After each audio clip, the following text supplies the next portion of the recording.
सबसे ज्यादा मुखर होकर बात करने वाले हमारे सूत्रधार प्रशांत किशोर जी, जन स्वराज पार्टी है, जिसका ही ये इफेक्ट है कि आज आपको ये वोटिंग परसेंटेज बढ़ता हुआ नजर आ रहा है। नमस्कार, मैं शिव और आप देख रहे हैं आर्यन खबर। 2025 बिहार विधानसभा चुनाव के पहले चरण के मतदान समाप्त होने के बाद तमाम राजनीतिक पार्टियां अपने अपने दावे पेश कर रहे हैं और वही कई बयानबाजी भी चल रही है। आपको बता दें कि जनस्वराज की तरफ से भी जनस्वराज के नेता उबैदुर रहमान ने भी पूरी बातें कही। उन्होंने कहा कि जो वोटिंग परसेंटेज जो पहले चरण में वोटिंग परसेंटेज बढ़ी है वो कारण है जनस्वराज का सूत्रधार प्रशांत किशोर ने जो रैलियां की है और जिस तरीके से उम्मीद जो जगाई है प्रवासी मजदूरों में और जो बातें कही थी जनस्वराज की तरफ से कि जो बिहार में आएंगे छठ के बाद वो वापस नहीं जाएंगे, इसका कारण है और युवाओं का जो उम्मीद है जनस्वराज उसके कारण ये वोटिंग परसेंटेज बढ़ा है और बिहार में इस बार बदलाव तय है। पहले उबैदुर रहमान के उस प्रेस कॉन्फ्रेंस को सुनवाते हैं, क्या कुछ कह रहे हैं। सबसे पहले आप तमाम पत्रकार बंधुओं का बहुत स्वागत है आज के इस प्रेस कॉन्फ्रेंस में। जो प्रेस कॉन्फ्रेंस यहाँ बुलाई गई है उसका मकसद ये है कि अभी जो इलेक्शन फर्स्ट फेज का हुआ है उस फर्स्ट फेज के इलेक्शन में जिस तरीके से इलेक्शन ने पिछले तमाम रिकॉर्ड्स को तोड़ दिया है वोटिंग परसेंटेज में, उस वोटिंग परसेंटेज के लिए जो लगभग 8% के करीब वोट बढ़ा है उसमें जन स्वराज की एक बहुत बड़ी भूमिका है। उस पर हम लोग बात करेंगे। आज हमारे साथ इसमें बात करने के लिए हमारे तरफ साथ सिद्ध जी हैं, सिद्धनाथ राय जी हैं जो पूर्व विधायक हैं, वो हैं। सीनियर आईएएस हैं अरविंद सिंह जी, वो हैं। हमारे साथ विनय मिश्रा जी हैं जो हमारे स्पोक्स पर्सन हैं, आईटीएन है, वो हैं। नीलिमा जी हैं और पीछे हमारे सारे प्रवासी बैठे हैं।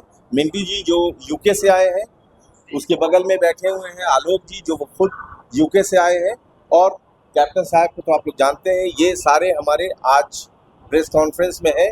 हम ये बताने के लिए कि ये जो लोग आपके हमारे पीछे नज़र आ रहे हैं ये सारे लोग जन स्वराज के सूत्रधार प्रशांत किशोर जी से प्रभावित होकर के सात समुंदर को लांग करके इनके जैसे करीब 200 से ज़्यादा प्रवासी जो है वो आए हैं डिफरेंट कंट्री से, अक्रॉस द कंट्री, जो सिर्फ इसलिए आए हैं कि वो यहाँ आ करके अपने मत का अधिकार करेंगे। और ये शुरू से जन स्वराज पार्टी, शुरू से हमारे सूत्रधार प्रशांत किशोर जी बार बार ये कह रहे थे कि जो प्रवासी मजदूर हैं, वो जो प्रवासी मजदूर हैं जो आ रहे हैं उनसे उनको ये कहा गया कि आप उनकी वजह से ही यहाँ इस बार एक बहुत बड़ा चेंज आने वाला है और वो जो आ रहे हैं छठ पूजा के बाद, वो छठ के बाद नहीं चले जाएंगे, वो अपने मत का अधिकार वोट दे करके ही जाएंगे।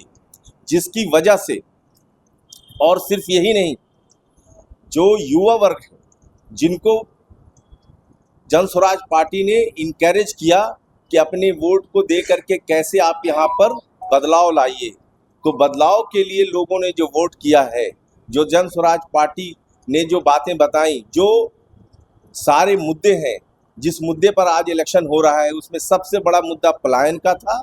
उस पलायन के मुद्दा को उठाने वाले और सबसे ज़्यादा मुखर होकर बात करने वाले हमारे सूत्रधार प्रशांत किशोर जी, जन स्वराज पार्टी है, जिसका ही ये इफेक्ट है कि आज आपको ये वोटिंग परसेंटेज बढ़ता हुआ नज़र आ रहा है। जिसमें बाकी डिटेल में कि ये परसेंटेज कहाँ कहाँ कैसे बढ़ा है, मैं इसके लिए सीनियर लीडर और आईएएस अधिकारी, पूर्व आईएएस अधिकारी अरविंद सिंह जी से रिक्वेस्ट करेंगे कि वो इसको डिटेल में बता दें। आप लोग बहुत शॉर्ट नोटिस पर आए। ये प्रेस कॉन्फ्रेंस हम लोग जो फर्स्ट फेज का इलेक्शन हुआ है उसके बाद बुलाए हैं। फर्स्ट फेज का इलेक्शन बहुत ही शांतिपूर्ण हुआ और इसके लिए जन स्वराज सभी युवा मतदाताओं, सभी मतदाताओं को और जो इस इलेक्शन के कार्य में लगे हुए हैं प्रशासनिक पदाधिकारी, इलेक्शन कमीशन, सभी को धन्यवाद देती है। जन स्वराज का ये कहना है कि ये इलेक्शन युवाओं के भविष्य के लिए, बिहार के भविष्य के लिए, जनसुराज के भविष्य के लिए नहीं है। ये जनसुराज के जो प्रणेता हैं वो बिहार के भविष्य बनाने के लिए आए हैं, और खासकर जो पलायन रोकने और युवाओं को रोजगार देने के लिए। तो आपने देखा होगा कि जो अभी इलेक्शन हुआ है उसमें सबसे ज़्यादा परसेंटेज यूथ का है, और यूथ में लगभग 13% वृद्धि हुई है पिछले इलेक्शन से वोटिंग पैटर्न में। यह स्पष्ट रूप से दिखाता है कि यूथ जो है जनसुराज के आह्वान पर, जो जनसुराज यूथ के लिए काम कर रहा है, और जो लोग बाहर श्रमिक हैं, पलायन करके गए हैं, वो सभी छठ के अवसर पर आए हैं और बहुत ही इंटरेस्ट लेकर बूथ पर गए, और ये उनकी उम्मीद है कि जनसुराज आए, क्योंकि लोगों को ये समझ में है कि जो सरकार अभी है वो कुछ बदलाव नहीं ला सकती है। जो सरकार पहले रह चुकी है वो भी कुछ बदलाव नहीं ला सकती। अगर बदलाव कुछ ला सकता है तो वो प्रशांत किशोर और जनसुराज के लोग ही ला सकते हैं, और यह विश्वास बूथ पर दिखाई दिया है, इलेक्शन में दिखाई दिया है।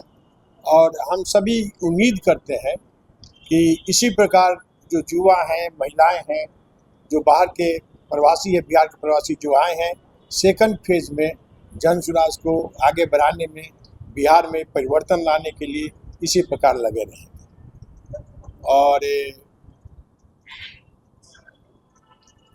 हम समझते हैं कि ये उम्मीद जनसुराज का जो युवाओं से लगा हुआ है, और युवा उसे पूरा करेंगे, उसे लेगा, और बिहार में निश्चित रूप से बदलाव आएगा। और जिस प्रकार का percentage of voting first phase में हुआ है, हम उम्मीद करते हैं कि नॉर्थ में जहां प्रशांत जी का पदयात्रा हुआ है वहां और अधिक इसका प्रभाव देखने को मिलेगा। तो जिस प्रकार ईश्वर कन-कन में है, हम समझते हैं कि जनसुराज युवाओं के मन में। धन्यवाद। तो आपने साफ तरीके से जनसुराज के नेता उबैदुर रहमान के पूरे बयानों को सुना हुआ कहते हुए नजर आ रहा है कि जो वोटिंग परसेंटेज बढ़ा है पहले फेज के चुनाव को लेकर, पहले पर फेज के जो मतदान हुए हैं उसमें जो 64.66% के जो मतदान हुए हैं, उससे साफ तरीके से जाहिर होता है कि बिहार इस बार बदलाव के मूड में है। लेकिन हालांकि जो 20 साल से पहले की सरकार थी वो भी सरकार वापस नहीं आने वाली है। जो वर्तमान सरकार है उन्हें भी बदला जाएगा। अब देखना होगा कि आने वाली 14 नवंबर को जो रिजल्ट आना है पहले चरण के, और दूसरे चरण जो 11 नवंबर को जो चुनाव होने हैं उसमें भी उन्होंने कहा कि इसी तरीके से वोटिंग परसेंटेज बढ़ेगी और जनसुराज को पूर्ण बहुमत मिलेगा। अब देखना होगा 14 नवंबर को किसकी सरकार बनती है, किसकी बहुमत आती है। बहरहाल इस खबर में इतना ही। इस वीडियो की प्रतिक्रिया आप हमें कमेंट में जरूर बताइएगा, और ऐसे ही तमाम खबरों से जुड़े रहने के लिए देखते रहे आर्यन खबर। फिलहाल के लिए बहुत बहुत शुक्रिया। नमस्कार।